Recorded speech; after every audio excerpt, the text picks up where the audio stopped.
আসসালামু আলাইকুম। আজ আমরা চলে এসেছি কেরানীগঞ্জের রোহিতপুর ইউনিয়নের ধর্মশুরের শেষ সীমান্ত এবং শাহপুরের শেষ সীমান্ত। আপনারা দেখতে পাচ্ছেন যে প্রতিদিন এই রাস্তায় হাজার হাজার মানুষ গাড়ি দিয়ে যাওয়া আসা করে এবং এটি একটি মূল পথ। আপনারা দেখতে পাচ্ছেন যে এই মূল পথের সামনে আপনারা দেখতে পাচ্ছেন যে এটি কতটা ক্ষতিগ্রস্ত বা কতটা দুর্দর্শভাবে এটি দাঁড়িয়ে আছে, যে এটা হয়তো অনেক দিন আগে এটা এরকমভাবে ভেঙে গেছে, কিন্তু এখনও এই ইউনিয়নের চেয়ারম্যান বা এই নেতৃবৃন্দ যারা আছেন এখনও এটার কোনো ব্যবস্থা নেয় না।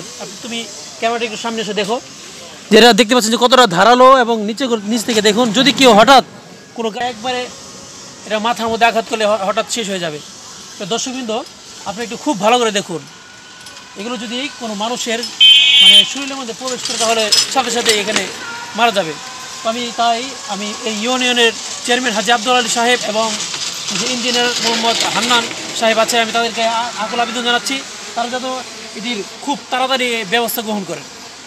কিন্তু আমি আপনাদের খুব আরও ভালো করে কাছ থেকে দেখানোর চেষ্টা করছি। আপনারা দেখতে পাচ্ছেন যেটা একবারে ভেঙে যাবে প্রায়। আপনারা দেখতে পাচ্ছেন যে এটা ফেটে গেছে।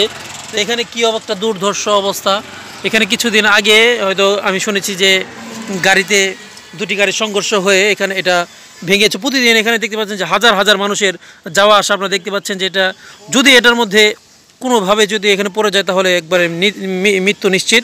তো আমি এই ইউনিয়নের চেয়ারম্যান হাজী আব্দুল আলী সাহেব এবং ওয়ার্ডের যে মেম্বার সাহেব নাজিমউদ্দিন সাহেব, আমি তাদেরকে আকুল আবেদন জানাই যাতে অতি শীঘ্রই এর ব্যবস্থা গ্রহণ করে। এবং আপনারা এটিকে শেয়ার করুন, লাইক দিন এবং এটি ছড়িয়ে দিন পুরো রোহিতপুর ইউনিয়নে। সকলে আমার সাথে থাকুন। ধন্যবাদ। আসসালামু আলাইকুম।